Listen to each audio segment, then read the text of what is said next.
যে ব্যাপারে তুমি সত্যিই বিশ্বাস করো সে ব্যাপারে কখনো হাল ছেড়ে দিও না। পথ তুমি খুঁজে পাবেই। সহজে জেতার আনন্দ কোথায়? বাধা যত বিশাল, বিজয়ের আনন্দ তত বাঁধ ভাঙা। আসসালামু আলাইকুম ভিউয়ার্স, আর টিউটোরিয়ালে আপনাদেরকে স্বাগতম। আমি আছি রমজান আপনাদের সাথে।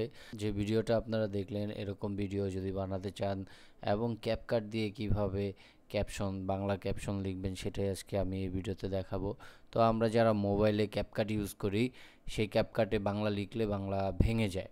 তো আমি সাজেস্ট করব যারা কম্পিউটারে বা পিসিতে আপনারা ক্যাপকাট ইউজ করেন, তাদের ক্যাপকাটে বাংলা ক্যাপশন লিখলে ক্যাপশনটা ভাঙবে না, বাংলাটা ভেঙে যাবে না। তো কিভাবে করবেন সেটাই আমি আজকে এই ভিডিওতে দেখাবো, তো সাথেই থাকুন।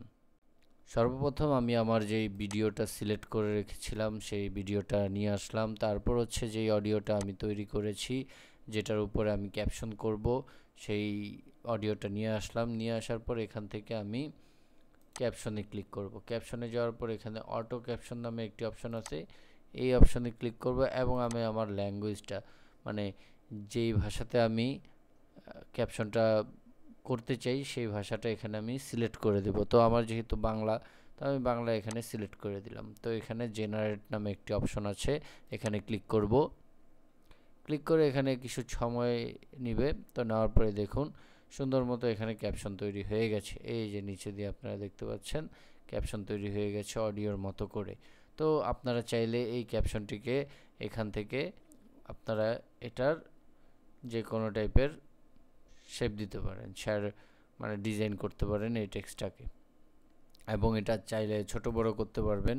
আপনি যদি টেক্সটটা সিলেক্ট করুন, সিলেক্ট করে এখান থেকে আপনারা এখান থেকে এটা ছোট বড় করতে পারবেন। ঠিক আছে, যেভাবে আছে আমি সেভাবেই রাখলাম। আমি একবার এটা ভিডিওটা চালু করে দেখাই। যে ব্যাপারে তুমি সত্যিই বিশ্বাস করো সে ব্যাপারে কখনো হাল ছেড়ে দিও না। পথ তুমি খুঁজে পাবেই। সহজে জেতার আনন্দ কোথায়? বাধা যত বিশাল, বিজয়ের আনন্দ তত বাঁধ ভাঙা। সবাই দেখলেন কিভাবে সুন্দর করে এখানে ক্যাপশনগুলো তৈরি হয়ে গেছে, একদম ভাঙা ফাটা ছাড়াই। তো এইভাবে যদি আপনারা ক্যাপশন লিখতে চান, তাহলে আপনাদের কম্পিউটারে ক্যাপকাটটা ইউজ করতে হবে। মোবাইলে এটা করতে গেলে আপনারা অন্যান্য ফন্ট ইউজ করতে হবে, যেটা অনেক কষ্টসাধ্য ব্যাপার। তো যদি খুব সহজে আপনারা এরকম করতে চান, তাহলে পিসিতে ক্যাপকাটটা ইউজ করে আপনারা পিসিতে ক্যাপশনটা সুন্দরভাবে বসাতে পারবেন। তো এই ছিল আজকের ভিডিও। সবাই ভালো থাকবেন। ভিডিওটি ভালো লেগে থাকলে লাইক এবং সাবস্ক্রাইব দিয়ে পাশে থাকবেন। আসসালামু আলাইকুম।